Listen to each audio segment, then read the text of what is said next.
Sadashiva Samarambam Shankaracharya Madhyamam Asmadacharya Paryantam Vande Guru Paramparam Ishvaro Guratmeti Murti Veda Vibhagine Yomavda Vyapta Dehaya Dakshinamurtaye Namaha Sava Vedanta Sedanta Gocharam Tamagocharam Govindam Paramanandam Satiguru Pranatoshmaham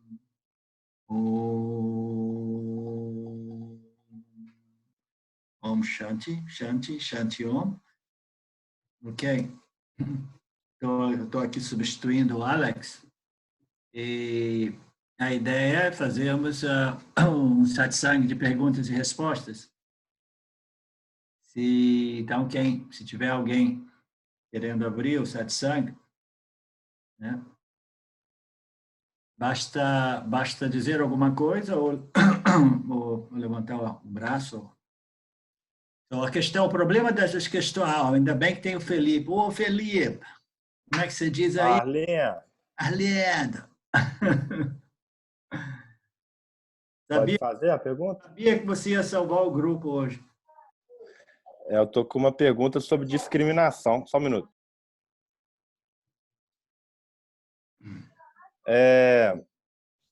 Basicamente é o seguinte. Quando a gente... queria a sua opinião, né?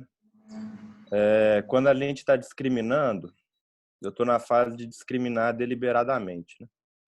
O intelecto está discriminando. Aí, quando outra parte do corpo sutil entra em ação, seja o ego ou a mente, focada em alguma coisa, aí a discriminação para, fica lá, vamos supor, meia hora, uma hora, aí acabou a atividade, a discriminação, aí, opa, lembra, deixa eu discriminar aqui a minha real essência, a gente fica tentando, né?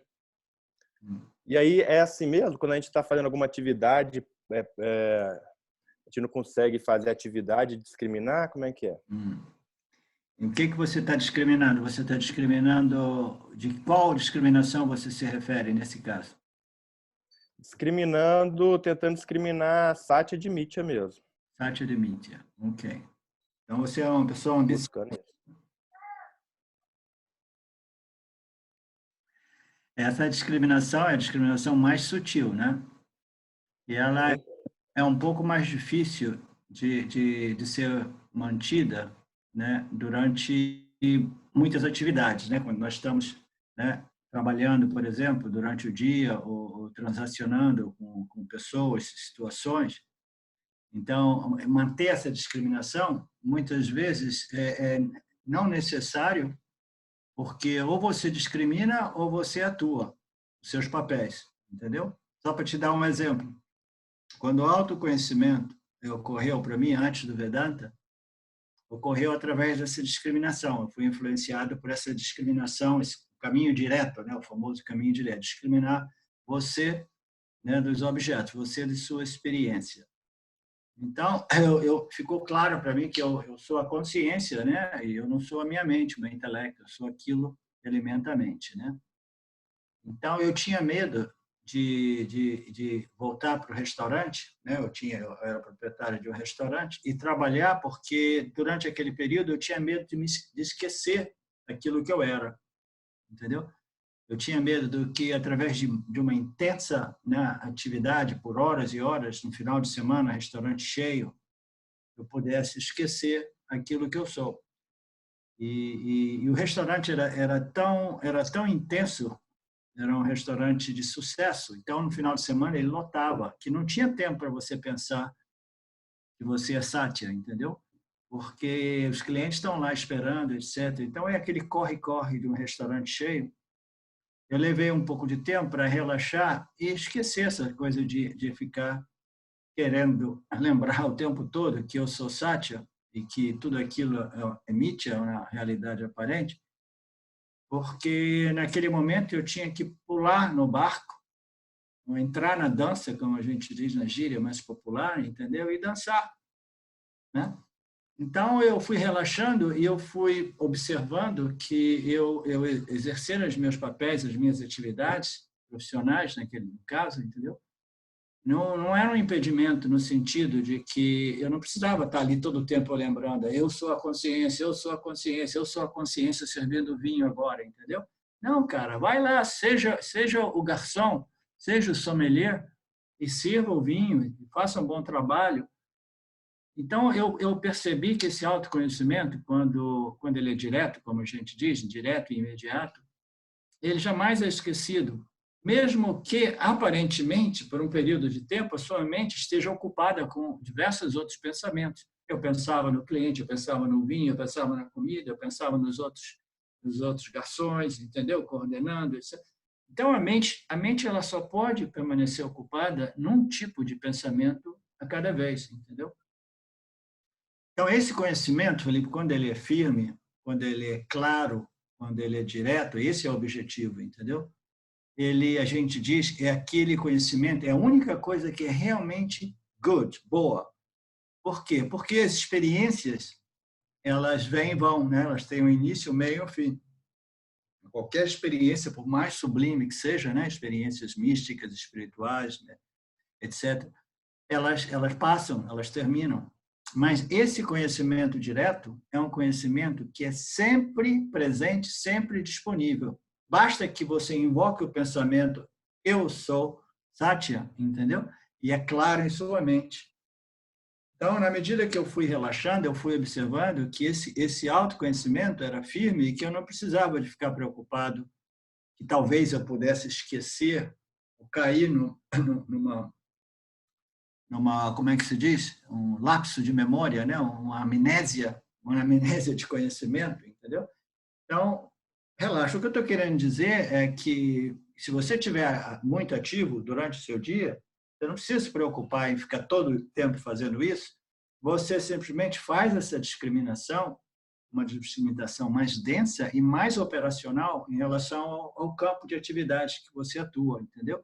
De modo que as suas respostas aos estímulos sejam respostas satívicas, respostas dármicas, né? Respostas apropriadas, entendeu? Sem reações violentas, emocionais ou negativas, entendeu? É esse aspecto. Quando nós estamos em Nietzsche, a gente precisa de se comportar como em Nietzsche, né? Como diz a expressão, quando você estiver em Roma, você deve agir como um romano, né? Então, quando você está em mídia, você simplesmente vai discriminando aquilo que é para ser discriminado em Nietzsche, a sua resposta aos estímulos que constantemente nos bombardam, entendeu? Então, é mais importante você manter o seu trabalho nesse nível quando você estiver operando no campo, tá? E nas suas contemplações pessoais, nos seus estudos de grupo, aí a gente vai mais fundo, até que essa compreensão de que eu sou a consciência, eu sou sempre livre de qualquer experiência, de qualquer evento, de qualquer situação, de qualquer circunstância, entendeu? Então, esse conhecimento ele vai crescer em você até que você tenha uma convicção, uma clareza, que você vai relaxando em relação a não se preocupar a respeito do acender, a luz que acende e a luz que apaga, esse conhecimento que é claro e esse conhecimento que aparentemente é esquecido, entendeu? Então, chega um momento que a luz acende, você tem essa clareza de convicção, aí você pode até relaxar. Aí você precisa exercer sua discriminação em referência ao campo das ações, de modo que as suas respostas sejam devidas e apropriadas. Por quê? Porque você, na sua vida, no seu estilo de vida, né, um pai de família, segundo filho para nascer, etc., você precisa respeitar esses papéis e desempenhá-los de modo mais preciso, dínamico e apropriado e sábio possível, satívico possível, entendeu? Você entendeu? Entendi. Bacana. Vou Tá? apreciar aí a resposta. Ok. Dá uma trabalhada nela e depois volta se você precisar de mais Sim, clarificações. tá bom.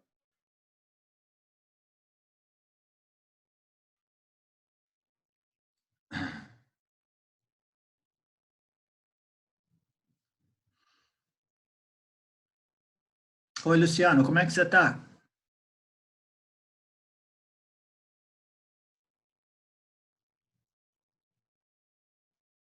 Tudo bem, Alindo? Como vai?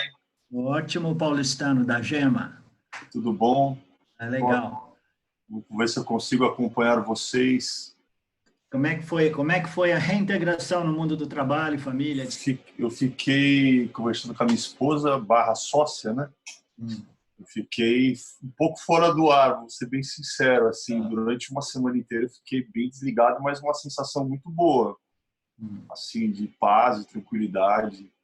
Mas eu demorei para entrar no meu ritmo aqui.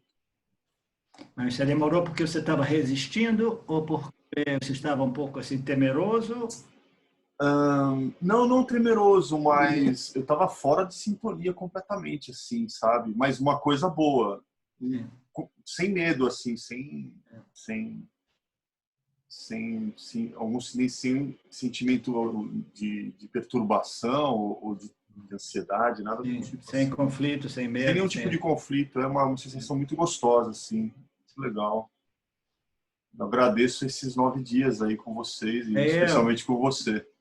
e isso tudo ele vai se tornar o nosso dia a dia, apesar do mundo, apesar das atividades, entendeu? Uhum. Liberação é liberação apesar do mundo, apesar das atividades. Esse é o nosso objetivo, né? Sim, sim.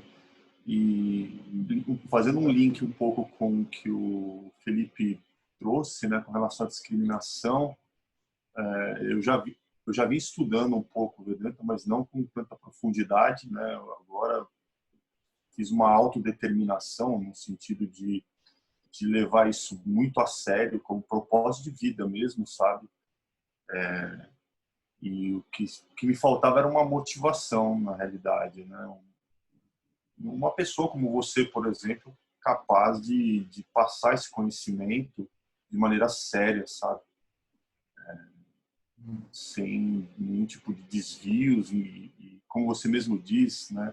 A questão de da gente ter pessoas que imprimem suas impressões pessoais e que fogem das escrituras.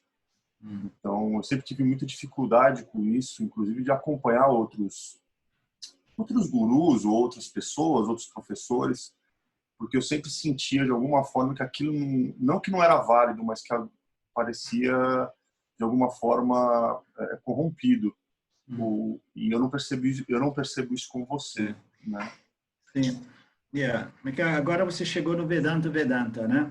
A gente não vai falar isso sim é Vedanta ou isso é Vedanta, mas é o Vedanta, a essência do Vedanta, né? E o Vedanta, ele é um ensinamento extensivo e completo que não pertence a nenhum professor, né? Não pertence a nenhum professor. Ah, Marcelo?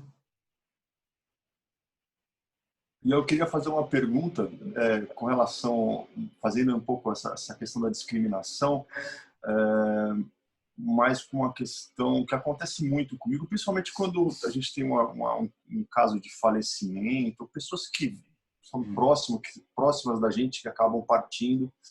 E eu, como experiência pessoal, não costumo, eu fico me observando muito para ver como eu vou reagir a essa situação e para ver como que meu corpo funciona, mente e emoção reage a tudo isso.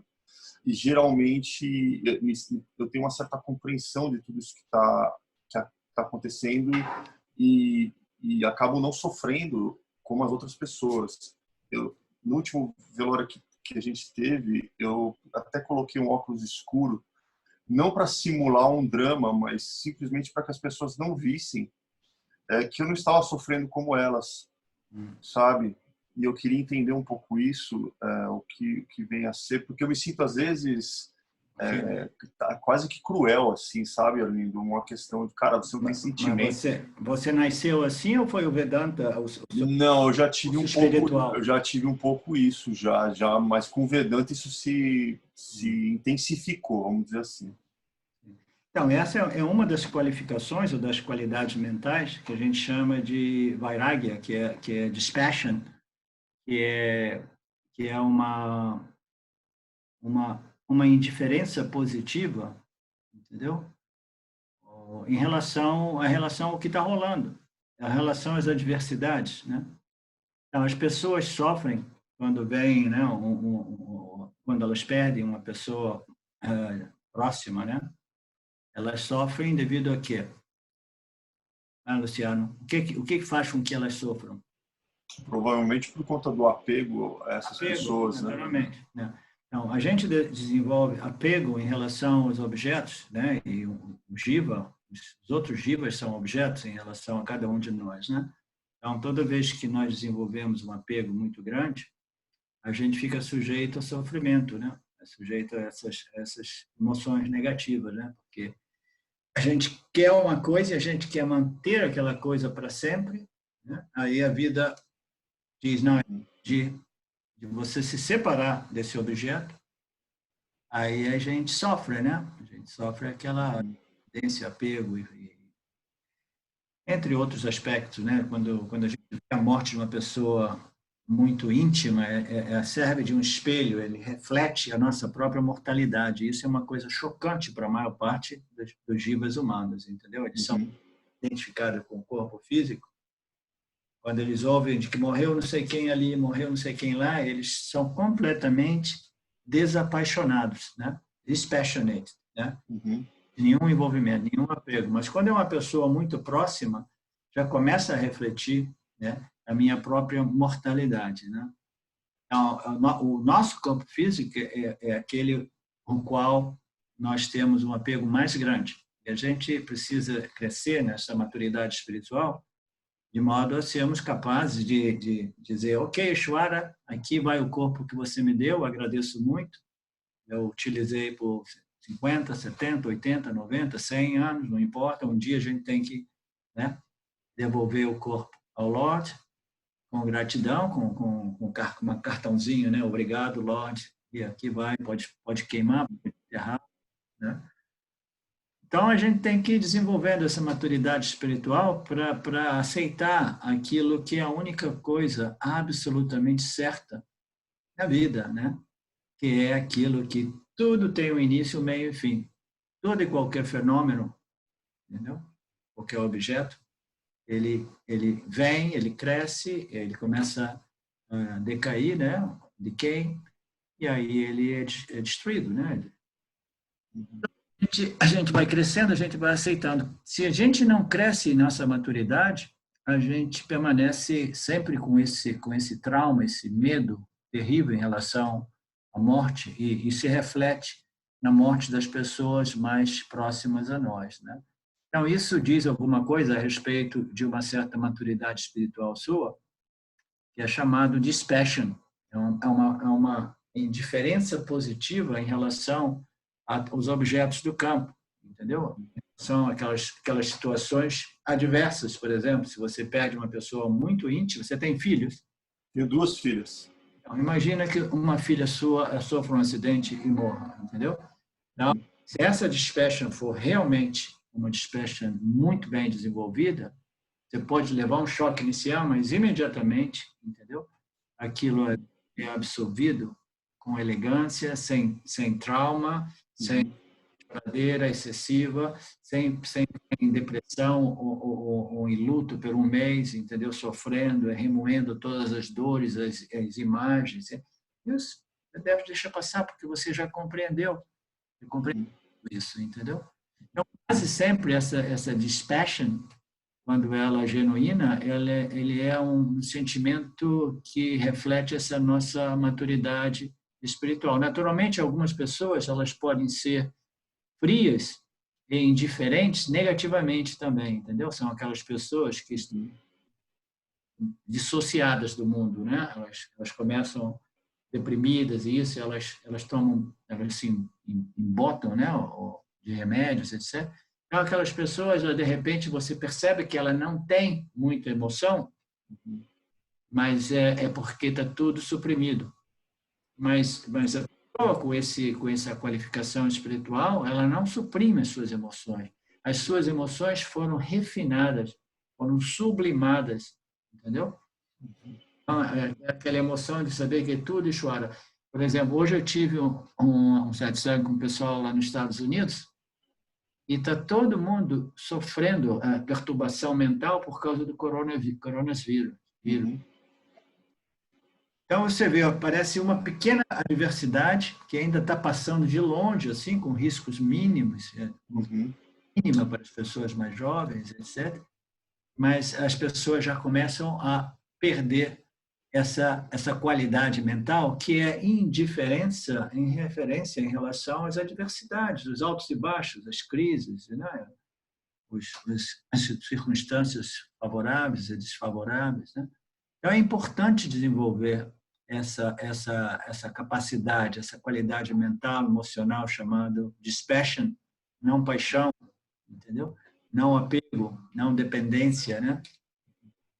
Porque se a nossa mente ela é muito apegada aos objetos do campo, ela constantemente ela sofre esses impactos, porque os objetos constantemente eles são tirados de nós.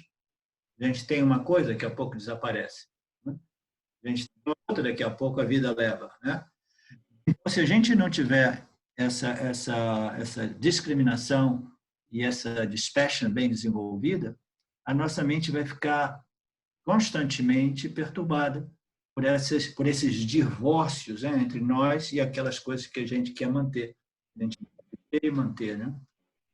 Então, é importantíssimo nesse processo de moksha, a gente desenvolva essa habilidade de discriminar, qualidade de discriminar e de ser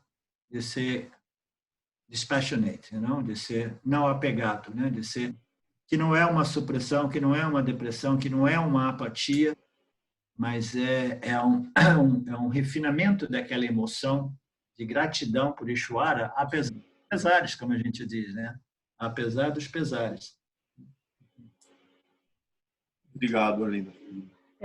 É o que nós vimos no sublimar na aula passada do yoga, das 3 energias. Viu, Luciano? Dá uma olhada no livro, ele trata disso, que o Arlindo falou, da sublimação. Obrigada, viu, Luciano, pela sua pergunta. Betânia. Porque, professor, eu estava começando a ficar muito preocupada comigo. Porque eu dou risada de tudo agora. E aí, então, assim, para dentro, né? Não para o outro. Mas, por exemplo, uma pessoa me fala assim, nossa, perdi o emprego, tal. É como se eu olhasse aquilo e falasse, nossa, tá tudo bem, a vida é perfeita e tem um motivo para ser, né? Mas aí eu comecei a achar que eu estava muito fria, porque, nossa, será que eu estou olhando tudo assim? Eu não tinha feito essa ligação com essa qualificação. Eu estava achando que eu falava, nossa, eu acho que eu estou muito racional, sabe? Estou muito mental, porque eu não estou... E aí é legal isso que você falou, professor, porque eu não estou me envolvendo, e não é nem friamente, porque eu me envolvo com essa situação com um sorriso por dentro. Sim. Não é nem sendo neutra. É com um sorriso por dentro, como se fosse... Claro que eu não posso expor isso muito, mas... Sim, eu te entendo muito bem.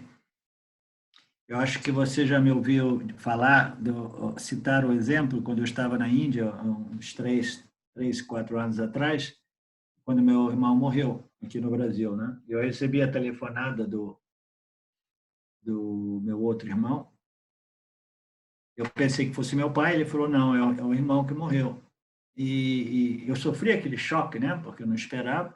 Mas aí, imediatamente, passou tudo aquilo e eu não senti nenhum drama, nenhum impacto emocional. E meu filho ligou para mim depois, no dia seguinte, me contatou através do WhatsApp ou alguma coisa, e ele estava preocupado comigo, porque ele notou que eu estava frio em relação à morte do meu irmão, entendeu? E ele começou a me pressionar, ele dizia, cara, tem alguma coisa? Ele falava em inglês, let it in, deixa a ficha cair, cara, vai fundo, você está suprimindo, deixa essa emoção sair.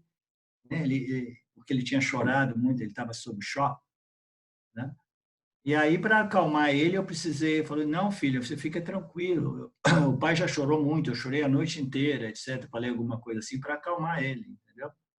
Mais ou menos o que o Luciano fez, colocar o óculos escuro, para ninguém ver que ele estava sorrindo com os olhos, né? Então, a gente tem que dizer essas mentirinhas, né? Porque as pessoas, às vezes, elas interpretam mal essa sabedoria espiritual nossa, entendeu? Elas vão interpretar mal, às vezes. Mas é importante que a gente saiba que isso não é nenhuma deficiência da parte nossa, mas muito pelo contrário, sabedoria.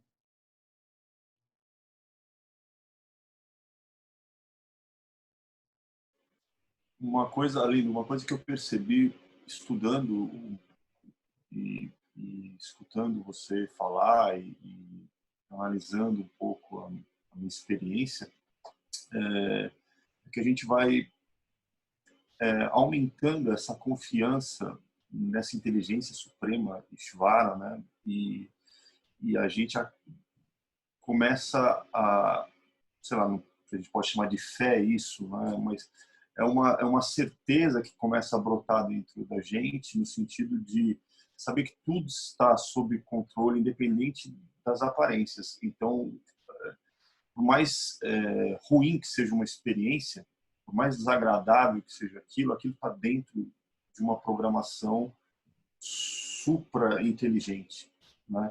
Sim. Então, e talvez isso traga cada vez mais uma claridade, uma clareza mental e essa tranquilidade, né? Você deixa de se preocupar com as coisas do mundo, né? A gente vai confiando em Ishvara.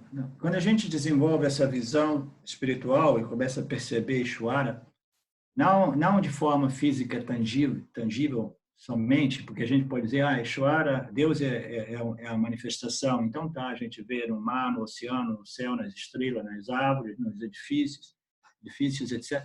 Mas quando a gente começa a ver essa inteligência, dá um ponto de vista mais sutil, intelectual, como essa ordem inteligente, né, feita de conhecimento puro, né? Então, quando a gente começa a ver Ishvara como essa ordem inteligente, né, aí a gente desenvolve essa confiança de que está tudo perfeito, porque esse sistema chamado Ishvara, essa ordem inteligente, ela não comete nenhum erro, entendeu? Ela segue, né, seus princípios, né, e tudo é desenhado de modo muito precisamente, né, correto, preciso, né, sem nenhum erro, não tem margem de erro, é um conjunto, é um computador, né, computador autoconsciente, digamos assim, né, it's a live self-conscious being. Ishvara, it's assim, entende em inglês, né? It's a live self-conscious. Entendo mais ou menos, pode falar. Entendeu? Então, quando você começa a perceber que Ishvara esse ser vivo, autoconsciente, entendeu? Feito de inteligência, conhecimento puro e que rege todo esse universo aparente, aí você tem a total confiança de que não existe nenhum erro nesse sistema, entendeu? Ele é preciso, ele é ordenado.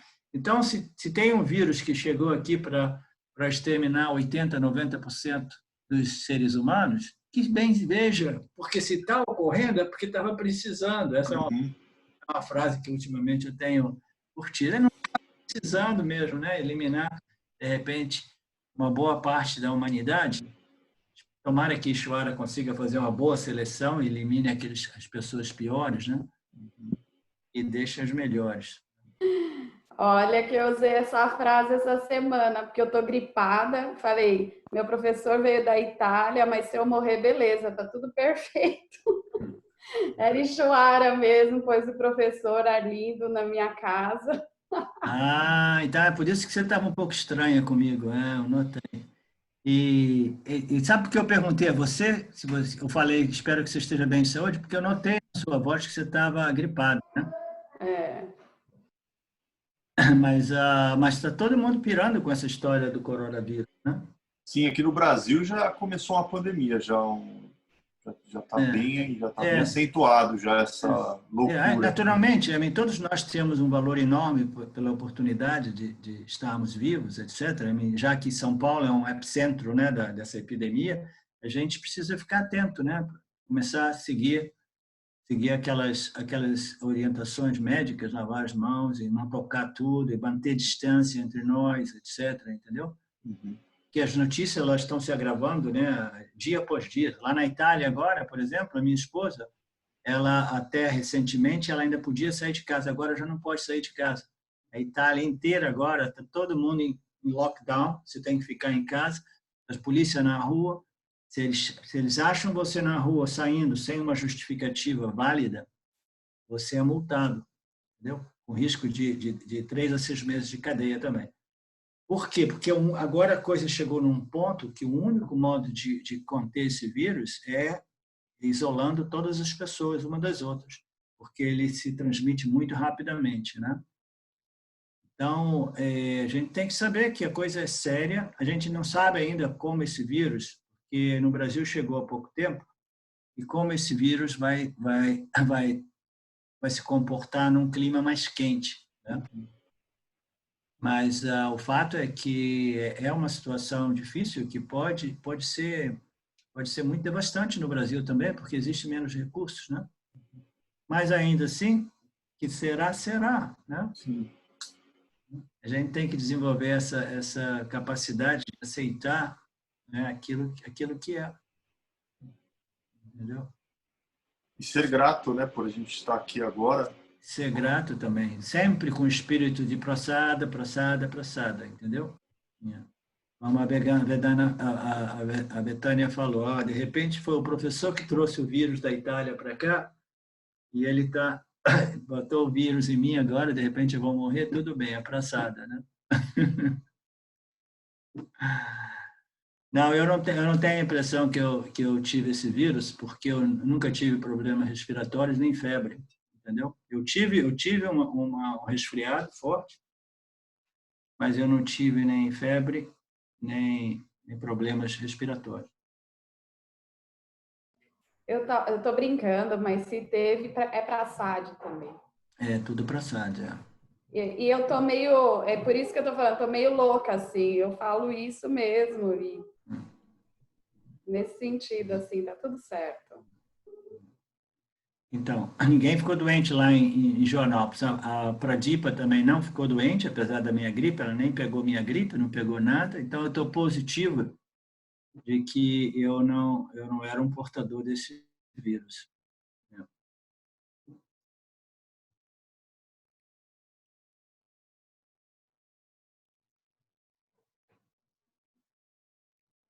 Bom, eu ia fazer uma pergunta. Você...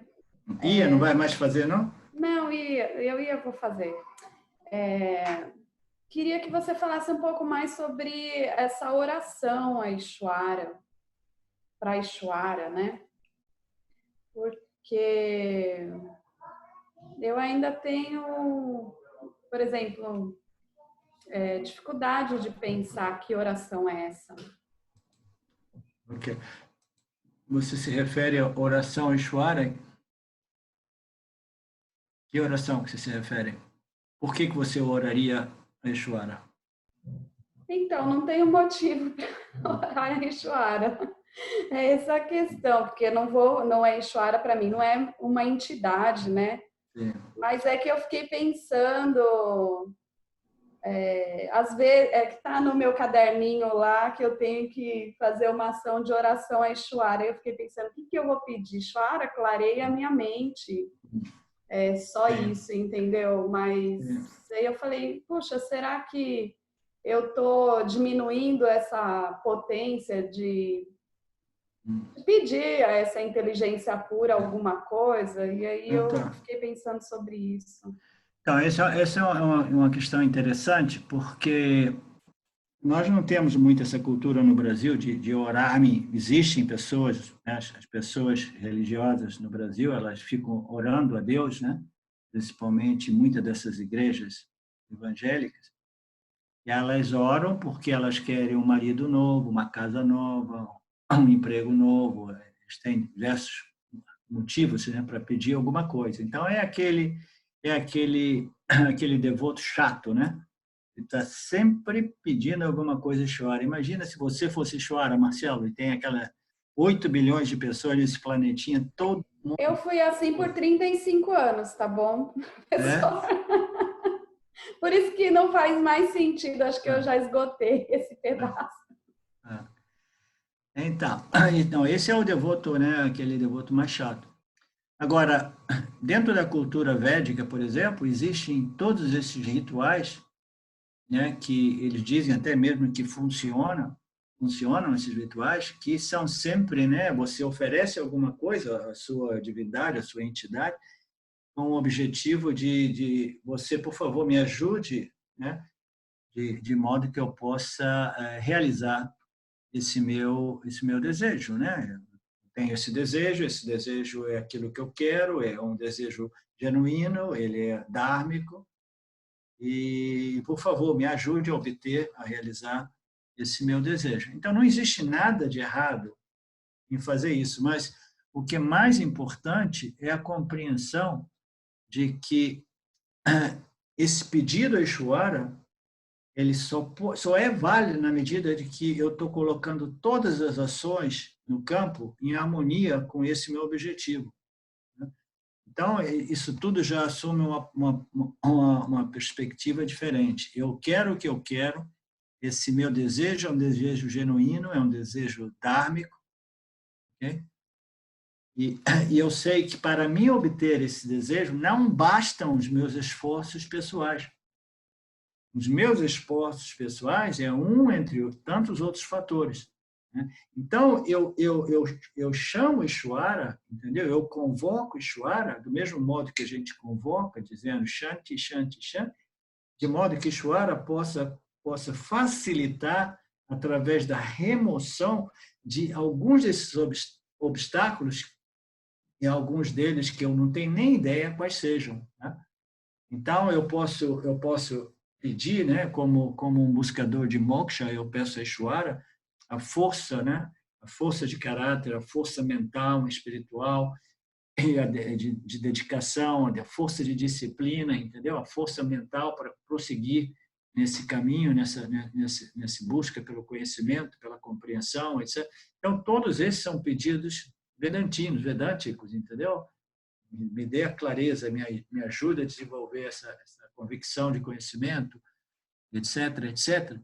Então, você pede isso, mas você não pode ficar simplesmente pedindo sem fazer a sua parte, né? Você tem que dar tudo e ainda assim lembrar que eu não tenho controle. Esse é o ponto da oração, Betânia. Eu não tenho controle total, as minhas ações não bastam, porque existem diversos outros fatores, uma infinidade de outros fatores, que vão contribuir para o meu parabada karma, para os resultados. Então, qual é o melhor modo de orar para Ishvara? Primeiro é dizer sempre obrigado por mais um dia maravilhoso, obrigado por estar ainda operando esse corpo-mente, né? Obrigado, obrigado, grato, grato, grato. Então, essa atitude de gratidão é a oração mais potente. Né? E depois, se a gente quer invocar Ishvara de modo que ele possa facilitar, entendeu?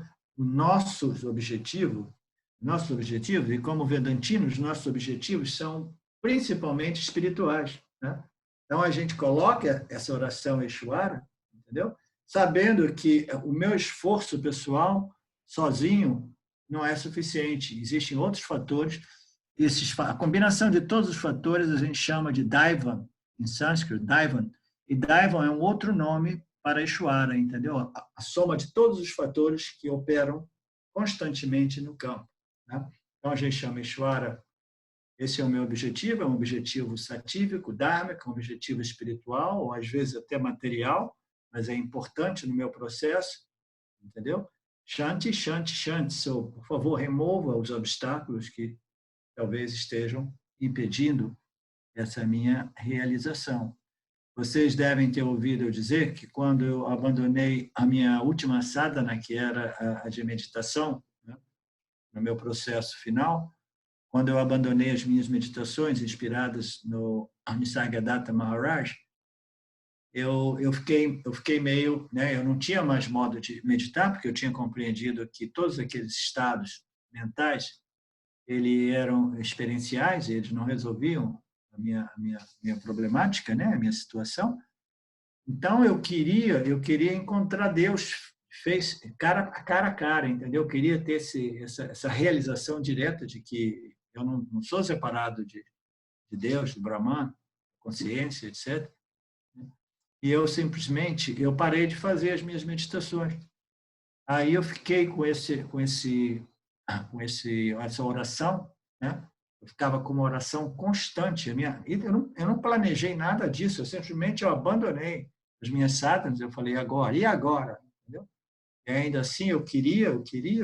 Aí eu simplesmente intuitivamente comecei a orar, Ishvara, por favor, mostra sua face, entendeu? Show me your face, you know. I want to meet you face to face. I want to see that I am you. You know, I want to know existencialmente aquilo que eu já sei intelectualmente. Então, eu fiquei invocando isso em orações, entendeu? E eram orações potentes, orações válidas, né? Até que foi passando os dias, as semanas, e eu notei que até isso, entendeu? Ficar pedindo a Ishvara para me iluminar, até isso foi dropando, entendeu? Foi deixando. Comecei a relaxar, falei, putz, não tem essa, entendeu? É inútil ficar nesse estresse de querer, né, essa compreensão final. E aí, quando eu menos esperei, quando eu menos imaginava, pum, caiu a ficha, né? Então, a melhor oração é essa oração, né, de pedir a Ishvara para facilitar esse conhecimento, esse desenvolvimento dessa convicção de conhecimento, né, de purificação da minha mente, de modo que eu possa desenvolver essa visão vedântica. Né?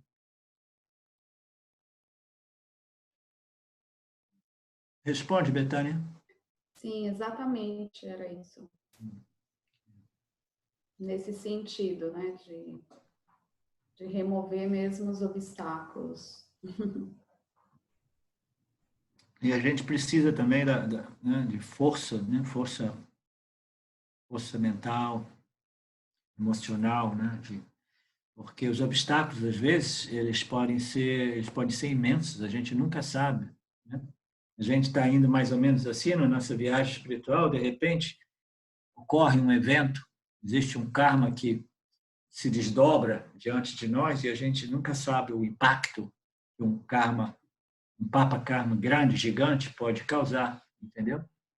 Ou uma vassana, alguma situação do passado pode ocorrer, entendeu? Então a gente é sempre contar, né? É sempre to bring Ishvara into account, né? Trazer Ishvara, né?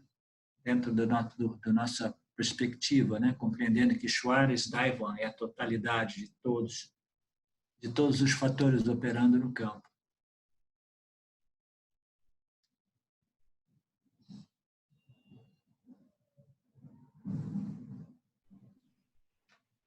Arlindo, quando você tem essa percepção clara de que você é consciência pura,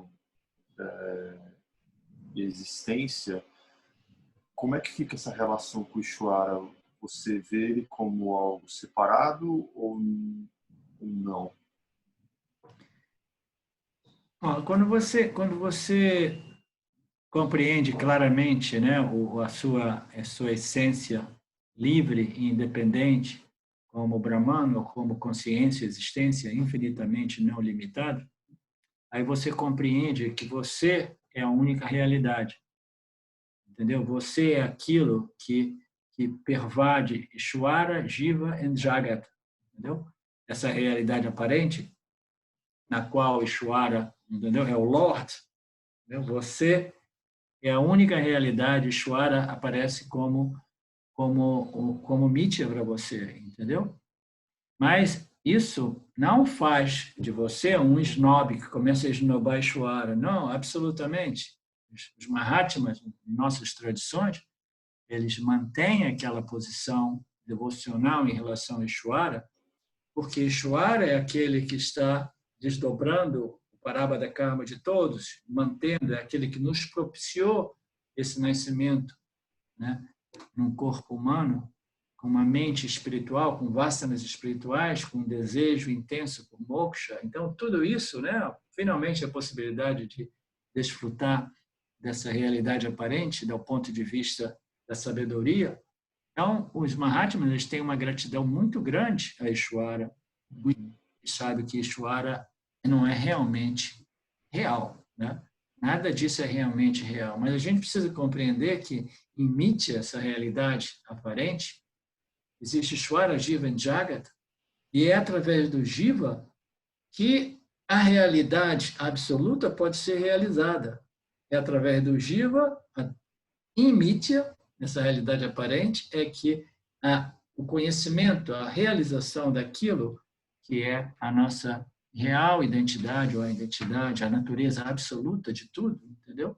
A essência absoluta de tudo, pode ser obtida. Então, os Mahatmas eles permanecem com esse respeito, né? Essa relação Ishvara, com um espírito de gratidão ainda maior, porque o sistema, esse sistema maravilhoso, o milagre, às vezes eu gosto de usar essa palavra, o milagre da vida, esse milagre, né, propiciou esses nascimentos, né, esse crescimento, esse desenvolvimento, até que eu possa, né, reconhecer aquilo que eu sou, e ainda assim eu permaneço grato a Ishvara, e eu nem sei, o Ishvara talvez traga a gente de volta, a gente nunca sabe, é um sistema complexo.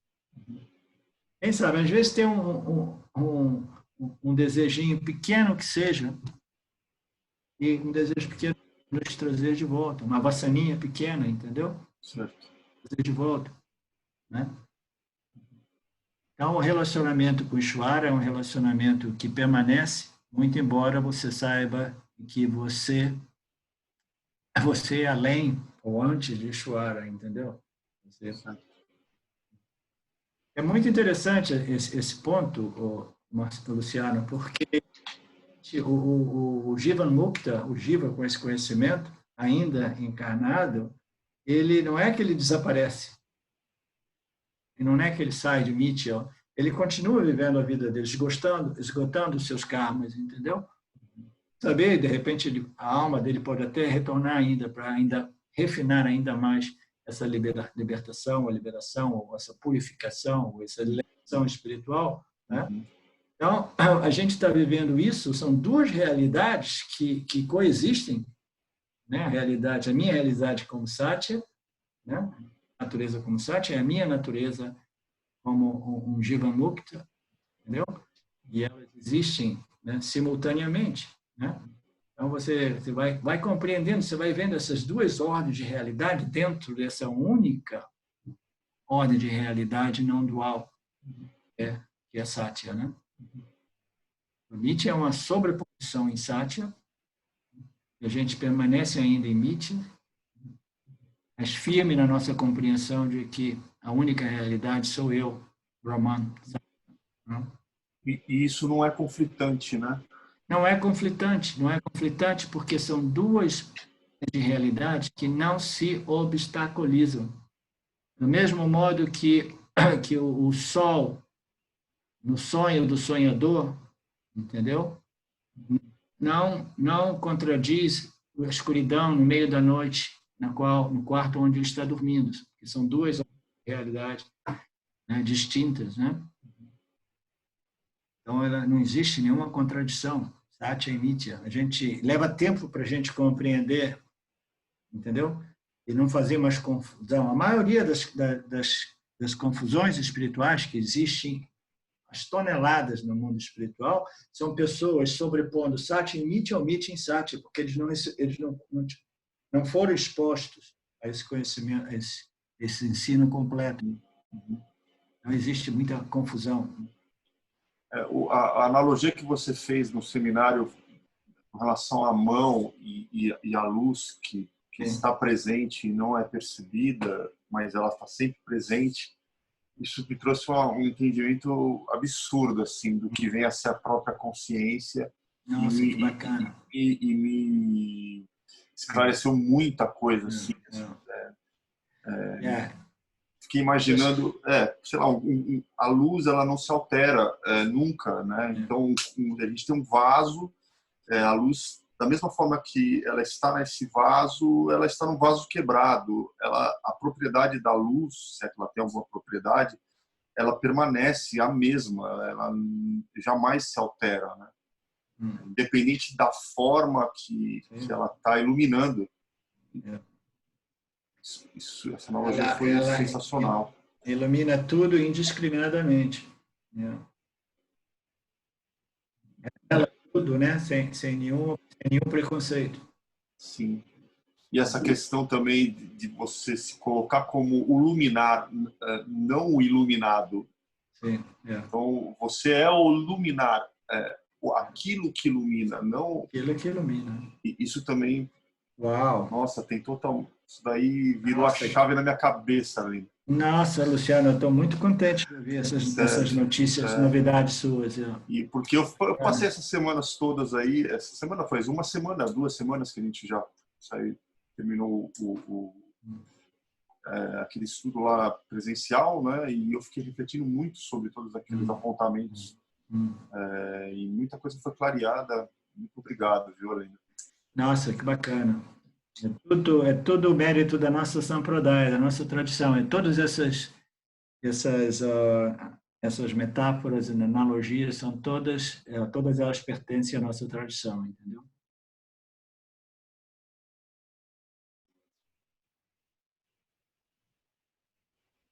Você vai nos encontrar em São Paulo? Eu estou bem do lado do evento. Se tiver vaga para mim, estarei lá. Nossa, vai ter uma vaga seguramente segura. Ele já se inscreveu, então eu acho que eu fui a vaga está garantida. Eu acho que eu fui o primeiro a me inscrever, viu, Betânia? Não, eu me inscrevi primeiro.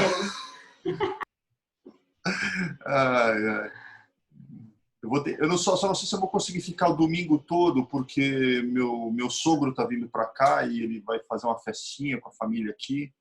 Ele mora em São Vicente, né? E aí a gente vai fazer uma festa lá com ele, mas no sábado, com certeza, eu conseguirei estar presente. Super. Se existir uma vaga para mim, né, Betânia? E se assim o Shivara permitir, né? E quiser, desejar. A vaga já está ali. Temos 7 pessoas. Que bom. 7 pessoas já, Betânia? Com você, com o Júnior e comigo, né? Tenho que contar, porque o espaço é pequeno lá, né? Mais 4.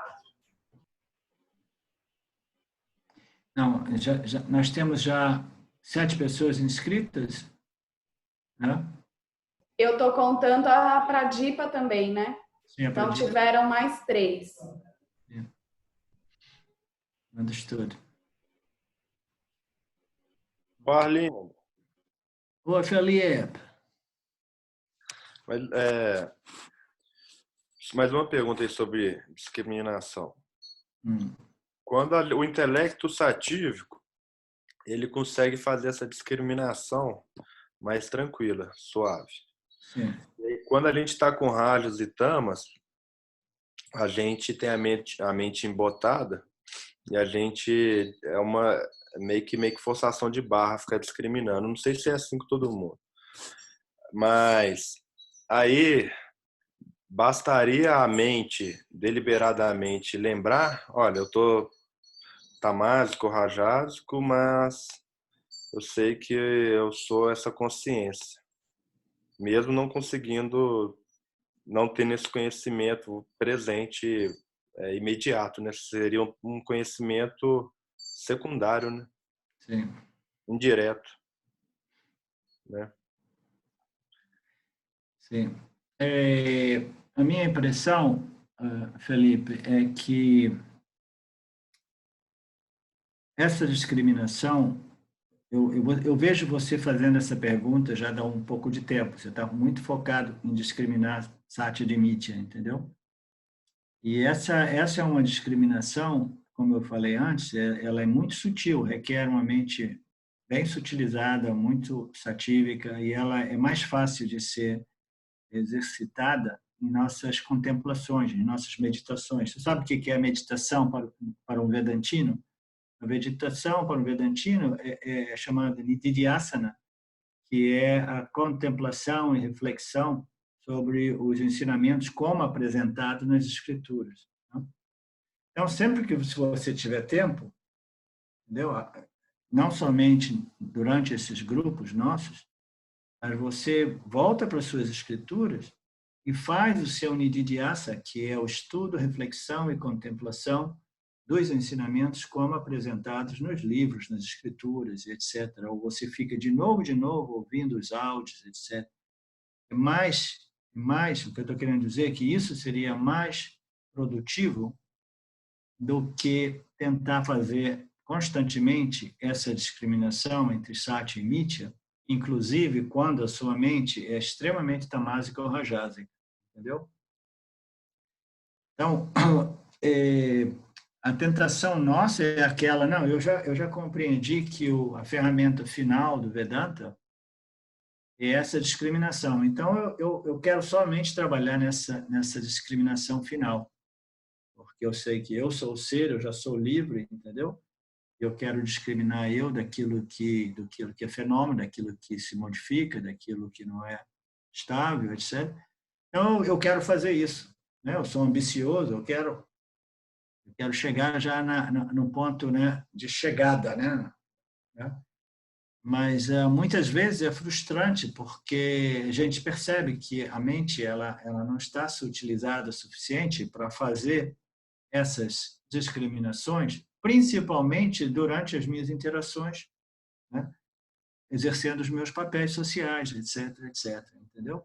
Por isso que eu brinquei com você no início, falei assim, você é ambicioso. Então, o que eu estou querendo dizer é que seria talvez melhor que você permanecesse mais focado no continuar a fazer essa exposição da sua mente a essas escrituras, exatamente como elas são apresentadas, e seguindo a lógica de novo, ouvindo o material do Vedanta de novo, lendo o livro de novo, do que ficar lá preso querendo, não, agora ou vai ou racha, entendeu? Ou vai ou racha, agora eu vou discriminar o ser do não ser, né? Porque a possibilidade é que você talvez até possa ter um momento de clareza em relação à sua identidade como o sujeito, como o ser, entendeu? Mas se a mente não é devidamente purificada, preparada, sutilizada, entendeu? Se a mente não é bem estabelecida numa predominância de sattva, você pode até ter um momento de convicção, de clareza, de que você é o ser, entendeu? Mas aquele tipo de vislumbre, aquele tipo de satori, aquele tipo de realização, quase que invariavelmente ele não é retido, entendeu? Por quê? Porque a mente ainda está sob muita influência de rajas e tamas, entendeu? Se a mente está ainda sob muita influência de rajas e tamas, ela precisa ainda ser trabalhada, né? Precisa ser refinada, né? Etc, etc. Não que eu queira dizer que você não deva fazer essa discriminação, mas se você quiser fazer a discriminação em Satya e Mithya, faça principalmente durante as suas contemplações, os seus estudos, você e você mesmo, no seu espaço, entendeu? De modo que aí depois daquilo ali vai criando, vai crescendo, vai ficando vivo na sua mente, aí espontaneamente você vai vivendo a sua vida, né, diferenciando, distinguindo, né, separando, né, aquilo que é real, o Satya, né, o iluminador, o iluminar, como se disse, Luciano? Iluminar? Luminar, aquele luminar. Iluminar, aquilo que ilumina. Gradualmente, você vai perceber que essa luz, se você quer compreender de um ponto de vista mais experiencial e simples, Felipe, você comece a observar, dar um ponto de vista intelectual, de que, independentemente do estado da sua mente, se é mais satívico, mais rajásico ou mais tamásico, essa consciência ela está constantemente brilhando nessa mente, ela está constantemente iluminando essa mente, ela está constantemente refletindo nessa mente. Se a mente é mais rajásica, você vai perceber agitação, estresse, perturbação, confusão, entendeu? Aqueles sintomas de rajas, né? A mente é mais tamásica, você vai perceber um outro tipo de apatia, de embotamento, de confusão, etc. E você vai perceber que existe sempre um fator invariável, que é a luz brilhando na sua condição mental. Você está entendendo o que eu estou falando, Felipe? Tá? Tenta capturar isso, que independentemente do estado mental, a luz está sempre brilhando na sua mente. E tenta compreender e realmente, entendeu? To lock this understanding, né? Que essa luz está sempre brilhando na minha mente, independentemente da minha condição mental, entendeu? Essa é uma compreensão muito importante, tá? Porque aí você fica menos dependente da sua condição mental, entendeu? Menos, que você já percebeu, até mesmo experiencialmente. A gente diz que uma mente satívica ela é mais fácil de apreender a sua natureza como consciência, porque ela brilha e imediatamente você tem essa sensação de ananta. Ananta é um senso, um sentimento de que eu sou essa luz da consciência cuja natureza é não limitada, entendeu? Então, você tem essa experiência de Ananta, que é um dos aspectos da nossa natureza, né? Satchitananda, que é muito inspirante, né? Inspirador, e etc. É uma realização importante. Mas até mesmo nos momentos de rajas, predominância, e sattva, e tamas, predominância, você pode permanecer sempre com essa compreensão viva na sua mente de que eu sou a luz e a luz está brilhando na minha mente tamásica, portanto, eu estou experimentando essa apatia, essa depressão, essa preguiça, entendeu? Etc, etc. Então, você sempre deve reconhecer e identificar, entendeu? Individualizar, identificar e reconhecer esse fator chamado a luz da consciência que está brilhando na sua mente. Faz sentido, Felipe? Muito. Ok. Espero que possa servir de ajuda. Serviu sim. Obrigado.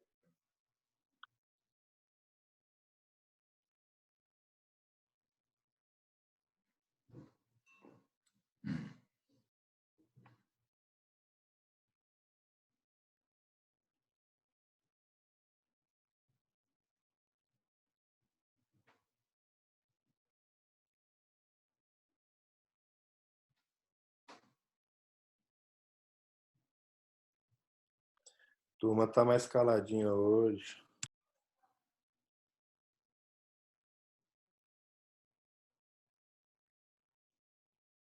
Oi, Sasha.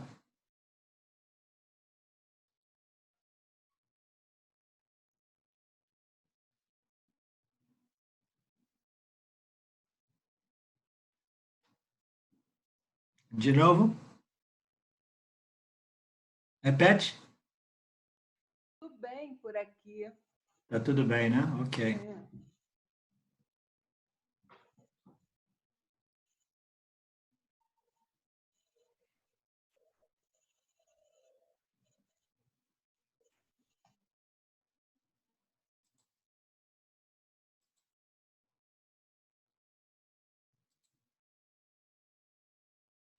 Cadê o... eu ia cutucar o Gustavo, mas ele não está aqui, porque o Gustavo, se eu cutuco ele, ele arruma uma pergunta para a gente.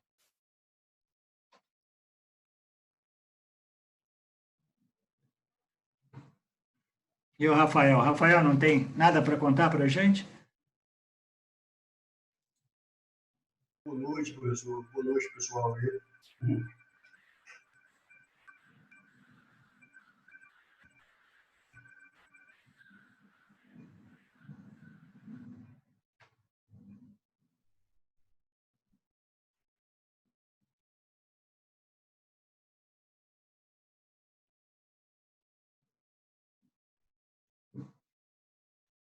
Ok.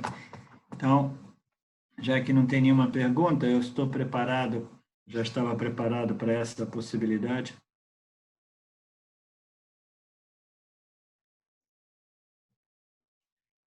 Tem o...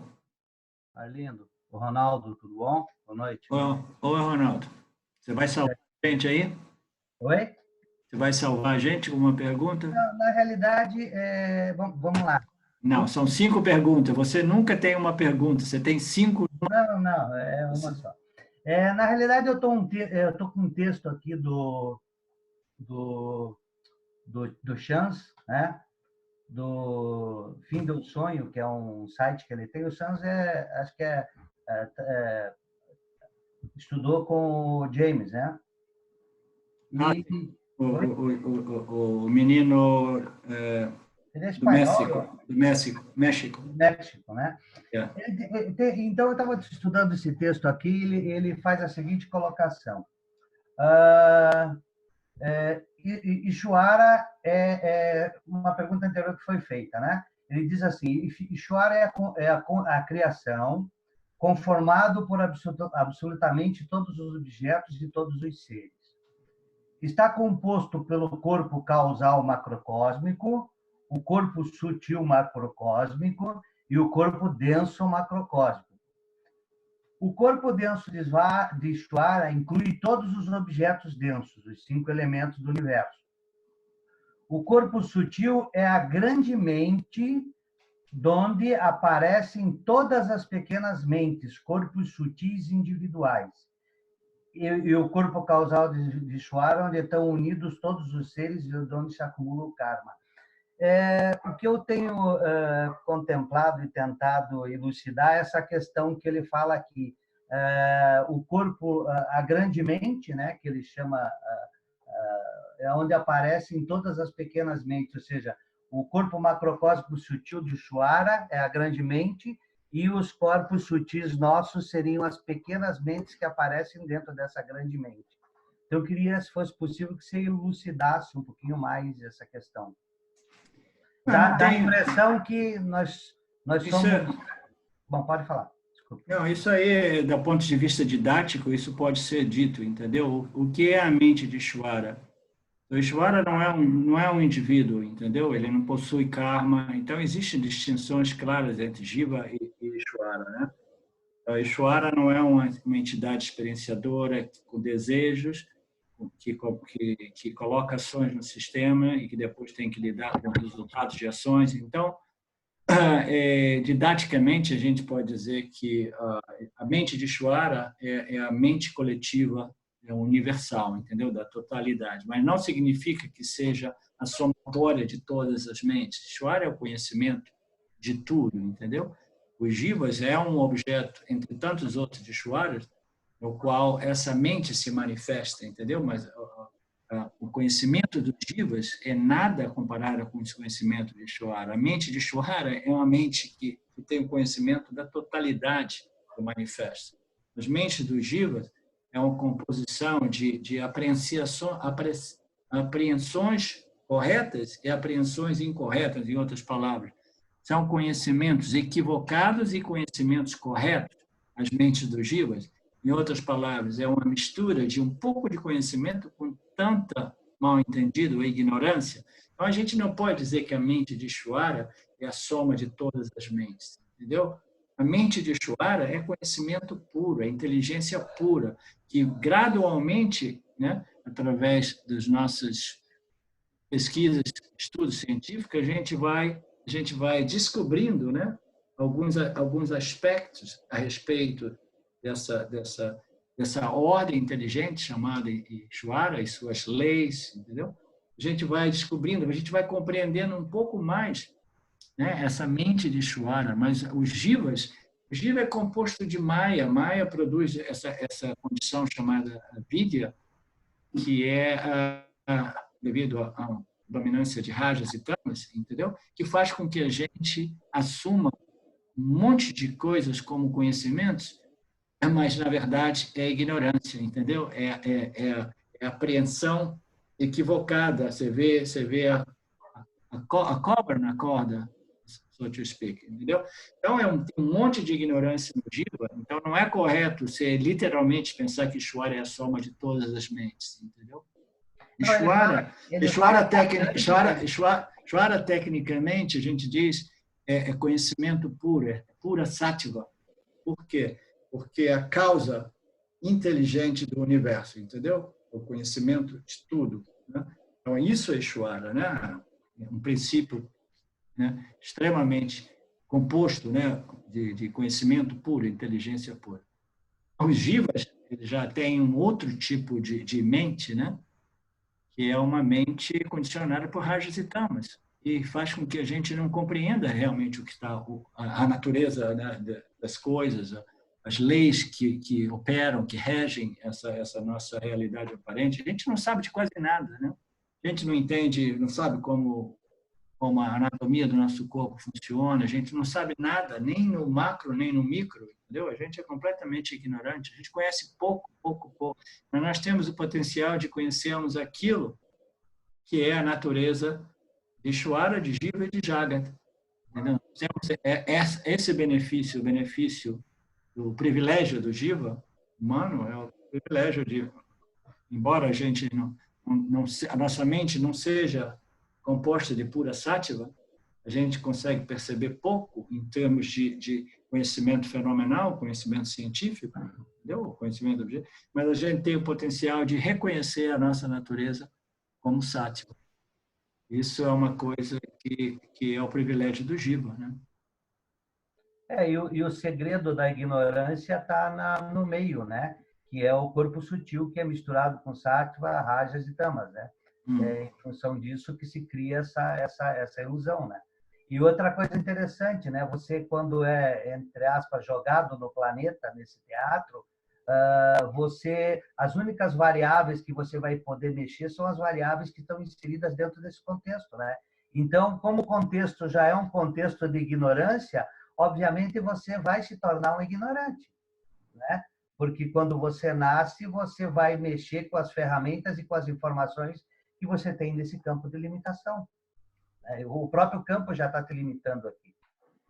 Sim, a gente tem que desenvolver o mérito kármico de nascer uma vasana espiritual muito forte que nos conduza às escrituras dos Upanishads, que são aquelas que apontam, né, na direção da única saída dessa problemática da ignorância do samsara, entendeu? Essa cegueira do samsara, ela só é possível através dos ensinamentos do Upanishad, mas a gente precisa desenvolver mérito kármicos de tal forma que a gente possa chegar aos ensinamentos vedânticos, não?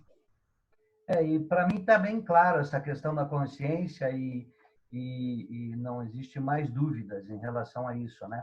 Agora, e é uma coisa que fica muito claro, vamos colocar o eu entre aspas, está muito claro que eu estive presente no nascimento desse corpo-mente e que eu vou continuar estando presente na morte desse corpo-mente, né?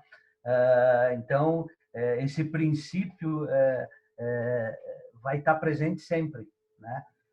Uma coisa interessante, essa questão que as pessoas têm a ilusão de que a consciência está dentro do corpo, né? Mas se eu saio do planeta Terra e vou para a Lua ou por qualquer outro recanto do universo, essa consciência que permeia tudo, que está em tudo, ela vai estar lá consciente, simplesmente não vai estar conhecendo os objetos que tem lá, mas ela vai estar presente a todo momento, né? Então, está muito claro que ela não está dentro do corpo e que ela realmente permeia tudo. Assim como no sonho, né? O sonho, essa consciência permeia todo o sonho e dá essa vivacidade para ele como um todo, né? Sim, são compreensões importantes, todas essas compreensões, né, Ronaldo? Agora, elas precisam frutificar, né, de tal modo que a gente possa viver uma vida sempre mais serena e tranquila, livre das ansiedades, das inseguranças, dos medos, dos desejos, etc. Esse conhecimento ele só é bom na medida que ele vai neutralizando, ele vai dissolvendo todos esses elementos, né, que sustentam, né, essa sensação de desconforto, de desprazer, de insatisfação inadequação, insuficiência, né? São todos estados mentais, né? Na realidade, são todos estados mentais, não são o que eu realmente sou, né? Separando Satya de Nitya, apesar de que tudo é um. Agora, eu tive uma epifania um tempo atrás em que realmente a questão da dualidade ela se desfez e ficou muito claro para mim que esse corpo também, independente da ferramenta que a gente usa para fazer a discriminação, ficou muito claro nessa epifania que esse corpo também faz parte de mim. Então, e que você usa a discriminação apenas como uma ferramenta para você conseguir fazer a separação das duas coisas, mas ela é simplesmente uma ferramenta, né? Então, ficou muito claro essa questão onde o corpo também faz parte de mim, ou seja, só existe um eu e independente de existirem duas realidades, elas coexistem e não existe essa separação entre o corpo e aquilo que eu sou, né? Não existem duas realidades, existem duas ordens, uma é real e uma é aparente real. As palavras foram O corpo faz parte dessa realidade aparente. Isso. A realidade sou eu, a consciência e a existência, né? Outra coisa, Arlindo, a partir do momento que você passa a tomar, a ter esse conhecimento, né, essa clareza, tem coisas que ficam meio complexas, digamos assim. Vamos imaginar uma situação, as escolhas, né? Por exemplo, você, quando vai escolher um carro, que é um objeto palpável, em que você pode se basear, digamos assim, nas características dele, vou comprar um carro azul da marca XYZ, você usa as informações técnicas e você vai lá e adquire aquele veículo que você entende que seja melhor baseado nessas características. Agora, o que eu pude observar é que quando você procura tomar decisões na vida, por exemplo, vamos dar um exemplo, a situação do Brasil não está legal, fico no Brasil ou saio do Brasil, né? É uma situação.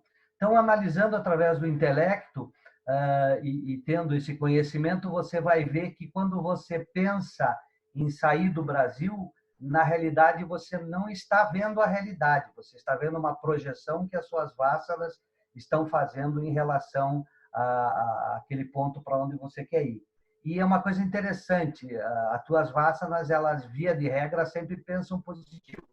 Está tudo certo, lá eu vou ficar bem, eu vou ganhar muito dinheiro e coisas do tipo, né?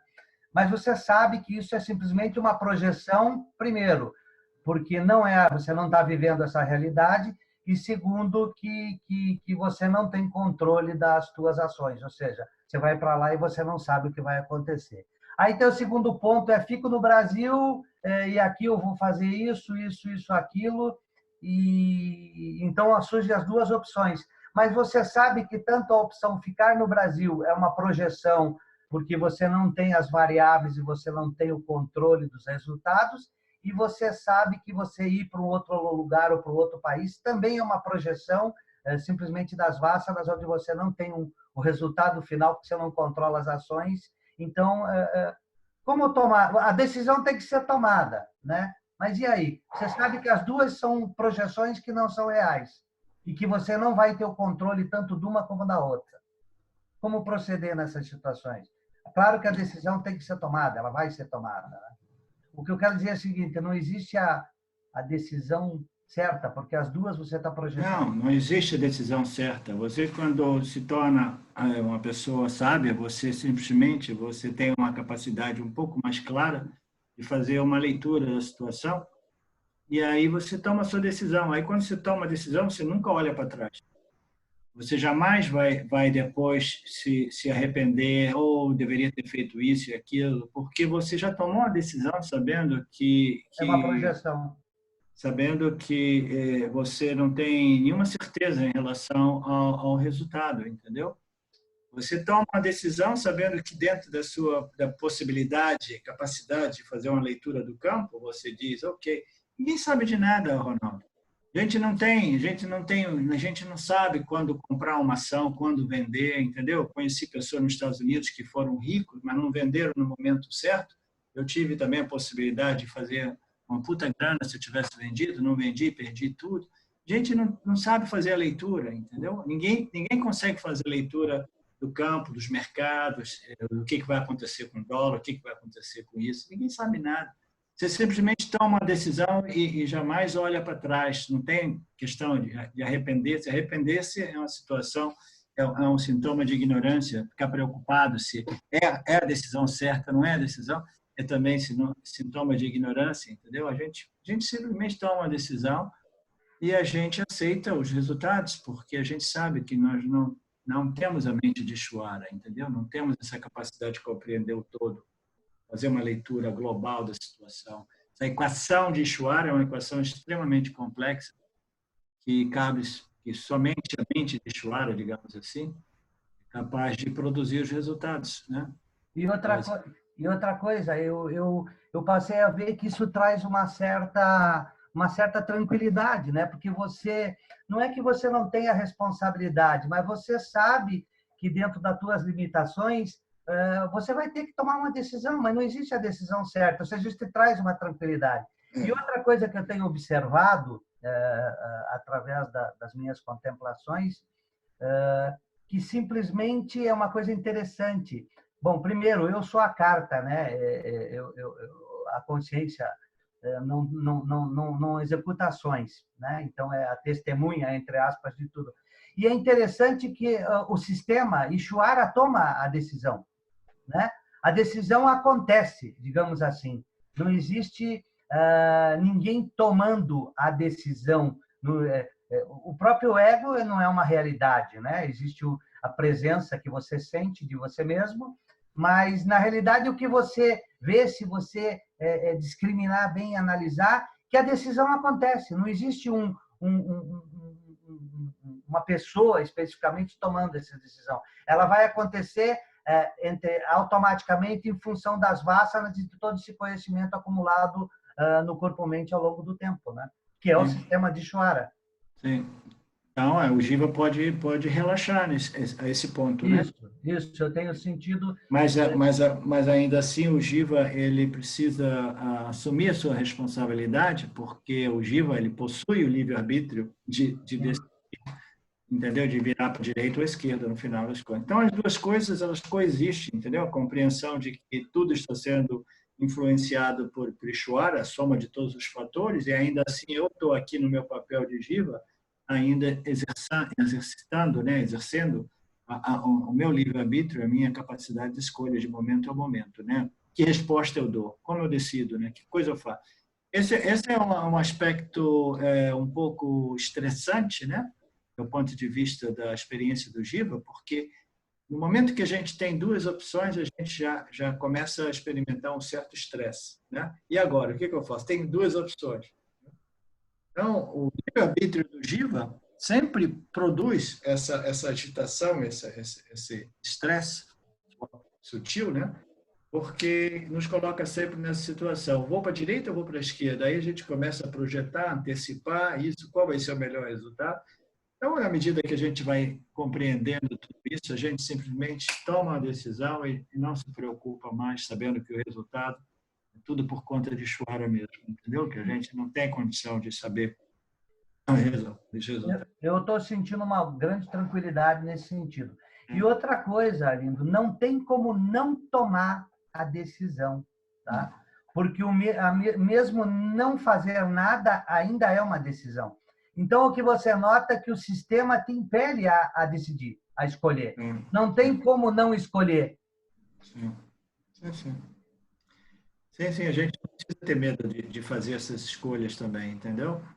Simplesmente tem que fazer as escolhas sabendo que a nossa capacidade é limitada, né? De leitura e de etc. Então, alguém tem mais alguma coisa a dizer hoje? Rafael, você está bem, Rafael? Vi você tossindo aí? Corona chegou aqui em Sete Lagoas, Arlindo. Hã? Corona chegou por aqui. Não, você está com gripe? Começou ontem, sabe? Mas o corpo, eu costumo dizer que sim, o corpo está baqueado, mas tá tudo bem. Estou feliz de estar com vocês aqui. Ok. Super.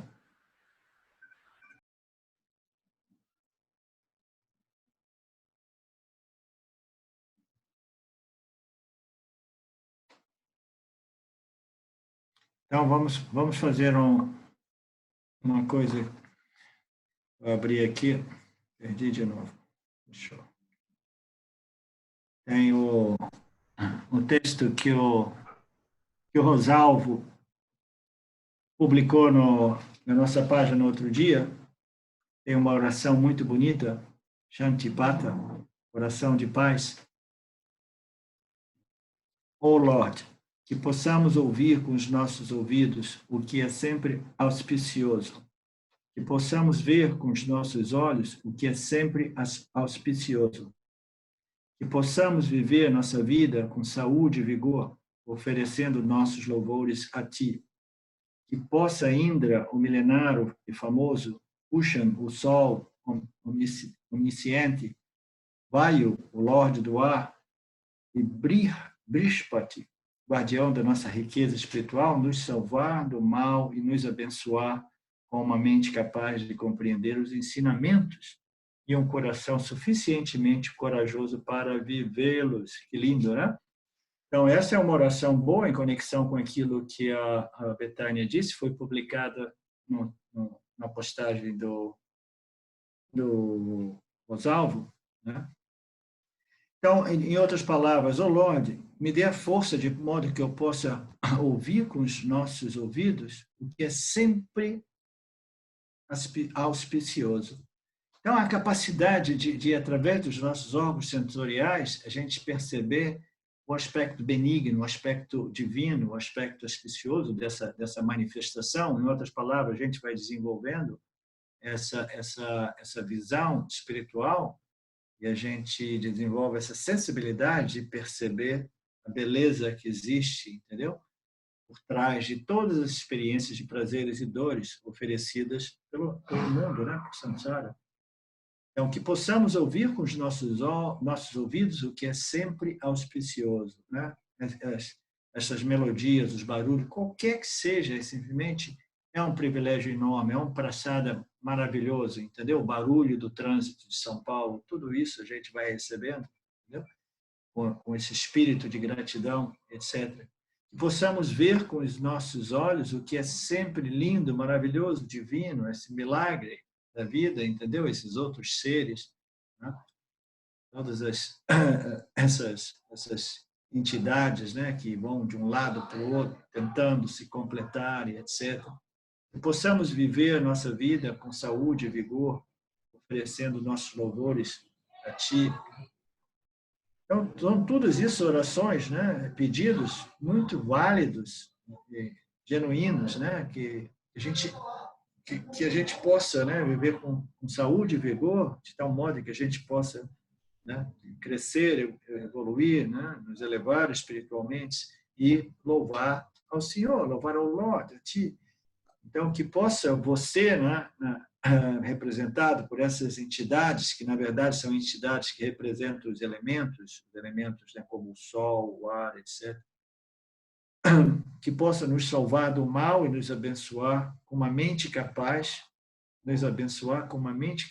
de compreender os ensinamentos do Vedanta e um coração suficientemente corajoso para vivê-los, para integrá-los, para colocá-los, entendeu? Em prática, né? Aplicá-los, vivemos essa realidade, integrar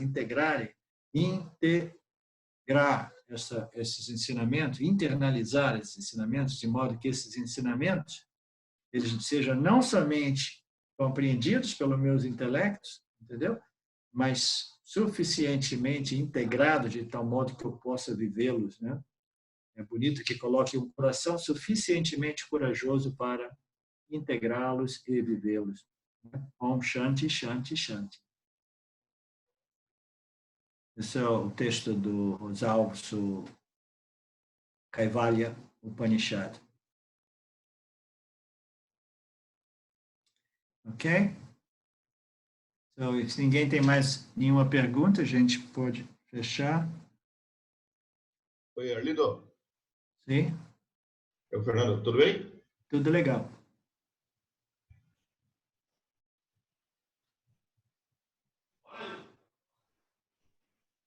Você quer dizer alguma coisa, Fernando? Só queria dar... Não, Arlindo, por uma outra oportunidade, eu vi um texto bonito do Dayananda que chama Anubhava. Anubhava. Sim. Conhece essa palavra? Desculpa. Não, assim de memória não. Tá, então eu vou tentar passar o texto. Sim. Não sei se está bem. Você vai passar para mim por e-mail? Não? Hã? Ok? Eu vou tentar subir o texto. Era isso. Subir aonde? Fez, não? Ah, no Facebook, sim. Por Ok? favor. Compartilhe com todos, sim. Por um outro momento. Eu acho que está bonito esse texto. Ótimo. Beleza. Maravilha. Obrigado. Ok, querido. Okidoki. Om Purnamada Purnamidam Purnamudachyate Purnasya Purnamadaya Purnameva Vashishyate Om Shanti Shanti Shanti. Thank you, Lord. Obrigado a todos. A gente se vê depois de amanhã no mesmo canal, né? Same time, same channel. Né, Marcelo? Mesmo bate-horário. Ok. Mesmo bate-horário. Então, beijos e abraços a todos. Tchau, querido. Tchau. Tchau, gente. Tchau.